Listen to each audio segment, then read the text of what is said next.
What you are watching here is some of the most intense and iconic Battlefield moments you'll ever get, and that's the mayhem when playing Operation Metro in Battlefield 3.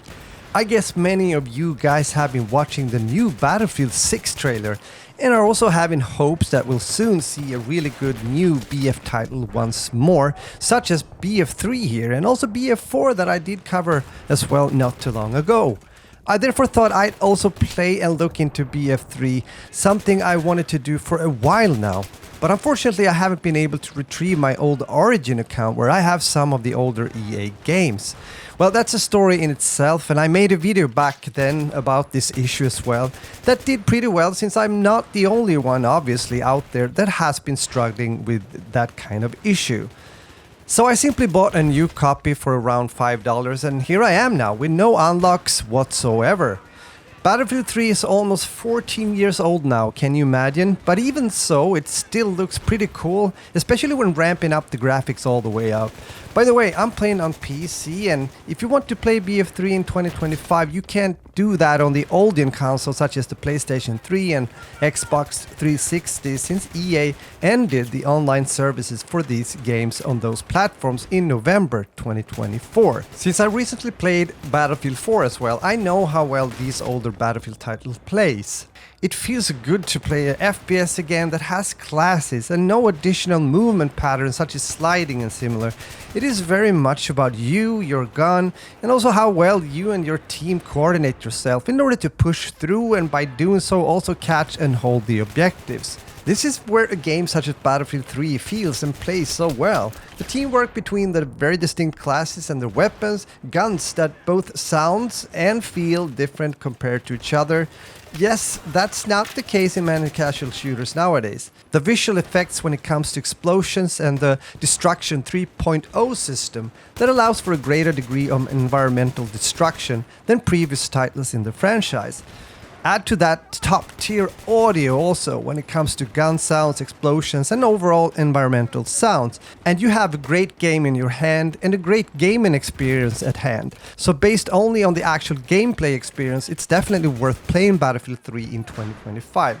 But there's other things that comes into play. Because even though I did enjoy the Operation Metro mayhem for a couple of matches, I also wanted to play more and on different servers. That wasn't that easy, which I kind of expected, since once more the game is almost 14 years old, so there's definitely less people playing than before, which we'll get into in a minute. It might probably help when it comes to matchmaking, or even be necessary to have additional map DLCs as well, a premium edition, if you're trying out BF3 once again in 2025, something I didn't buy this second time around. And that could maybe also limit my possibilities to join in on other servers as well. Sometimes I also spawned into some empty servers when just pressing the quick play button.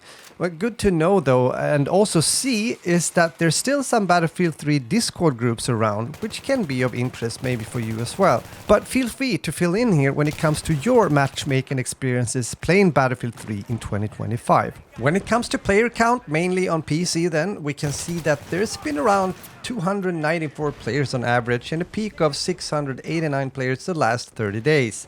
On Steam, that is. Interesting also that there's been a small growth according to the Steam charts when it comes to a quick comparison between last year, meaning 2024, and 2025. But as we know, there's of course a lot of people, maybe even a majority of players, that initially started to play Battlefield 3 on the Origin platform and are still playing on the EA platform if or when they're playing BF3. We should also remember that, as said, BF3 was released in 2011, but the game didn't reach Steam until 2020. So it is hard to say exactly, of course, how many that are still playing Battlefield 3 on PC, but the Steam numbers gives us at least a hint, and as expected, both Battlefield 4, BF1, and especially BF5, being a somewhat newer game out of the OG BF titles, still have pretty good numbers. For those of you that might be interested, you might want to check out my BF1, BF4, and BF5 videos later on. I honestly have a hard time remembering the actual BF3 campaign, especially since I mainly play and focus on the multiplayer aspect of most games out there. But the campaign in BF3 tells a story set during the fictional War of 2014, focusing on events in the Iran-Iraq region and other locations also in Europe, such as Paris, but over in the US when it comes to New York City, where players take on the roles of multiple characters. Well, again, gotta be honest and say that I don't remember that much from the campaign and what I thought about it. So maybe some of you guys out there might have a better memory than me when it comes to this, so feel free to fill in. So is BF3 a game worth playing now in 2025? Well, as said earlier, when it comes to just the actual gameplay and gunplay aspect of the game, I do think it's worth it, especially if you're someone that didn't get a chance to experience the peak of BF3 when it comes to 2011 and a couple of years after that. But be aware though that it can be hard to find servers, especially when it comes to your maybe favorite map in the game or in game mode. I guess we just have to be happy what's actually still available when booting up the game and go with that.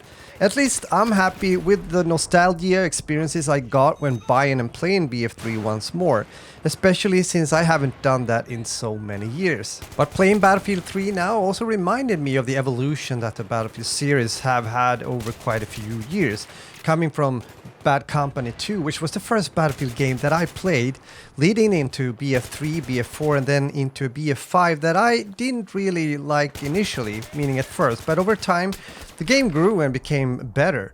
Unfortunately though that they stopped developing BF5 further, since the resources and focus and manpower was then put into BF 2042, which ruined the overall Battlefield experience for me, at least, the experience and reason why so many players have been playing the Battlefield series for many years. It's a pity still looking back and realizing what kind of negative impact the gameplay design when it comes to BF 2042 have had on the BF franchise as a whole. With that said, a lot of BF players, myself included, is almost holding their breath right now, especially when it comes to how the actual multiplayer reveal of the upcoming BF6 game will look and feel. Sure, many has already seen leaked gameplay online, but on July 31st we'll get the official trailer version of the BF6 multiplayer, and that's when many people and potential buyers of the game will start to decide whether it's going to be a game for them or not. My usual saying is this though: don't pre-order, and also wait for a possible public beta if possible, so you can try it out yourself before making up your mind if you're going to buy it or not. Either way, when it comes to a new title, we don't know, we just have to wait and see. But then it's good to have these older OG games that we can still play and also enjoy. I'm talking of course about Battlefield 3 that we've seen here, but also Battlefield 4, Battlefield 1, Battlefield 5, and so on. And usually nowadays you can get them for a good price, so check that out. And also I hope you enjoyed the video. If you did, give a like, it helps me out here on YouTube. And as always, I would love to hear from you as well in the comments when it comes to your opinions and thoughts about a classic such as Battlefield 3. With that said, take care, game on, and I'll talk to you soon again. Later.